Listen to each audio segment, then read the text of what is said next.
విధానంలోని ఆంతర్యం. రామకృష్ణమూర్తి గారు, ప్రతి ఒక్కరిలో ఉండే డౌట్ అంటే ఏ పండుగ వచ్చినా సరే ఆ పండగకి స్వామివారికి కానీ అమ్మవారికి కానీ ఏ నైవేద్యం పెట్టాలి, పూజా విధానం ఎలా ఉండాలని చెప్పి ఆడవాళ్ళందరికీ రకరకాల డౌట్స్ వస్తుంటాయి. ఈరోజు పర్వదినం కృష్ణాష్టమి, కృష్ణుడికి ఇష్టమైన నైవేద్యం ఏంటి, ఈరోజు పూజా విధానం ఎలా చేస్తే కృష్ణుడి కృప కలుగుతుంది? సూర్యోదయానికి ముందరే నిద్ర లేవాలి, అభ్యంగన స్నానం చెయ్యాలి. ఇక ఆయనకి ఇష్టమైంది ఏమిటి ఆయనకు నైవేద్యంగా పెట్టాలి అంటే పత్రం పుష్పం ఫలం తోయం యోమే భక్త్యా ప్రయచ్చతి. నీకు పత్రము పుష్పము ఫలము తోయం ఏది ఇస్తే అది తీసుకుంటానయ్యా, కానీ ఇవ్వాల్సింది ఉండాల్సింది ఏమిటి? భక్తి ముఖ్యం. శ్రద్ధయా పరయోపీత తేమే యుక్త తమామతాః. అర్జునుడు అదే అడుగుతాడు, నిన్ను విగ్రహం పెట్టి పూజించాలా, విగ్రహం లేకుండా పూజించాలా, ఎలా పూజించాలి, ఏ నైవేద్యం పెట్టాలి అని అడిగితే, నాయన ఎప్పుడైతే మయ్యావేశ మనోయేమాం నిత్యయుక్త ఉపాసతే శ్రద్ధయా పరయోపేత తేమే యుక్త తమామతాః. ఎవడైతే అత్యంత శ్రద్ధతో నన్ను ఆశ్రయిస్తాడో వాణ్ణి నేను కటాక్షిస్తాను. మరి ఆయనకి ఇష్టం వెన్న, అటుకులు, ఇవన్నీ బెల్లం, అటుకులు, వెన్న కలిపిన పదార్థాన్ని ఆయనకు నివేదన చేస్తే ఆయన ఇంట్లోకి రావాలి, బాలకృష్ణుడిని పాదాలను ముద్రించి ఆయన వస్తున్నాడన్న భావనతో నువ్వు ఆయనని ధ్యానం చేయగలిగితే నీ జీవితం అద్భుతంగా ఉంటుంది. అంతేకాదు ఉట్టి కొడతాం, పైన ఉట్టి కట్టి దానిని అందుకునే ప్రయత్నం చేస్తాం. అంటే అంతరార్థం ఏమిటి? ఈ జీవితంలో కోరికలు అనేటువంటి పదార్థము, కోరికలు అనేటువంటి ఆ వస్తువు ఏదైతుందో నిన్ను ఎప్పుడు లాగుతూ ఉంటుంది. కాబట్టి దాన్ని అందుకోవాలి అంటే అందరూ ఒకళ్ళతో ఒకళ్ళు సహకరిస్తూ అందలాన్ని అందుకునే ప్రయత్నం చేయమని సమిష్టి జీవనానికి ఉదాహరణగా మనం గుట్టి కొడతాం.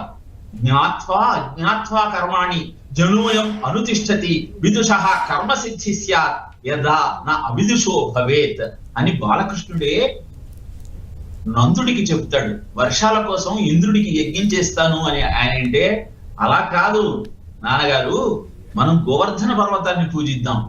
ఎందుకు అంటే ప్రకృతితో కలిసి నువ్వు సహజీవనం చేయగలిగినప్పుడే నీకు శ్రేయస్సు కలుగుతుంది, అనంతరం దైవం అంటూ ఇంద్రుణ్ణి గర్వం అణచటానికి, ప్రకృతి యొక్క ప్రాశస్త్యాన్ని తెలియజేయటానికి కృష్ణాష్టమి నాడు అందరం కలిసి సహజీవనం చేస్తూ అద్భుతమైన అందలాన్ని అందుకునే ప్రయత్నం చేయమని చెప్పటమే కృష్ణాష్టమిలో మనం చేసుకునే వేడుకలన్నింటికి నిదర్శనం.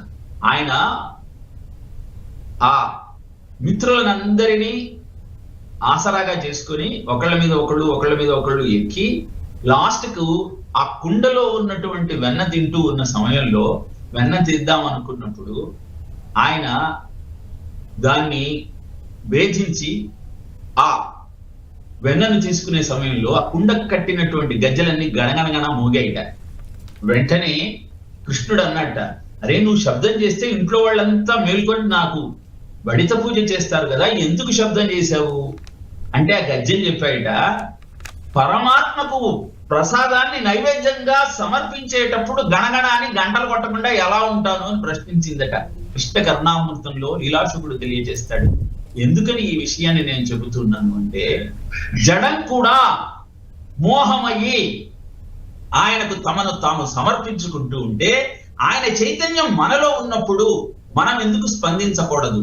మురహర రంధన సమయే మాకురు మురళీధవం మధురం నీరసమేధో తనుతాం కృషానురప్యేసి కృత తనుతాం అని గోపికలంతా ఆ కృష్ణుడితో మొరబెట్టుకుంటారు. నువ్వు వేణుగానం చేస్తూ ఉన్నావయా, బాగా ఉంది, కానీ మేము వంట చేసేటప్పుడు నువ్వు వేణుగానం చెయ్యొద్దు అని నియంత్రించే ప్రయత్నం చేస్తే కృష్ణుడు అడుగుతాడు, ఎందుకు వంట చేసేటప్పుడు ఏమవుతుంది అంటే, ఏమీ లేదు, మీ వేణుగానం వింటూ ఉంటే మా హృదయం ఎలాగో ఆర్ద్రమవుతోంది, కానీ జడమైన కట్టెలో కూడా అద్భుతమైన భావన అనుభూతి కలిసి అవి తడిసిపోతున్నాయా, తడిసిపోతున్న కట్టెలతో మేము వంట చేయలేకపోతున్నాం, అలా వంట చేయనందుకు మా భర్తలు వచ్చి మమ్మల్ని ఆక్షేపిస్తున్నారు, అందుకని కనీసం వంట చేసే సమయంలో నువ్వు మురళీరమం చెయ్యవద్దు అంటూ మురళీగానం మాహత్యాన్ని అద్భుతంగా వర్ణించారు పెద్దలు.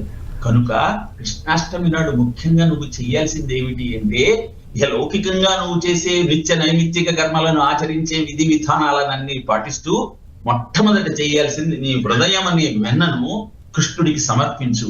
నిరంతరము ఆయన చింతనతో నీ జీవితాన్ని గడిపే ప్రయత్నం చెయ్యి.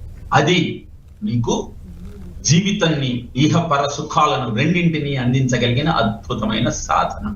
ఇది మనం గమనిస్తే కృష్ణాష్టమి నాడు కృష్ణుణ్ణి స్మరిస్తూ ఆయన మనకు అందించిన భగవద్గీతలోని కొన్ని శ్లోకాలను, భాగవతంలోని కొన్ని పద్యాలను, ఇహ కృష్ణతత్వం గురించి పెద్దలు మనకు అందించిన అనేకమైనటువంటి సాహిత్యాలలోని కొన్ని ఘట్టాలను మనం చదువుకోగలిగితే కృష్ణతత్వం ఏమిటో మనకు అర్థమయ్యి అద్భుతమైనటువంటి స్థితికి మనం చేరుకోగలుగుతాం.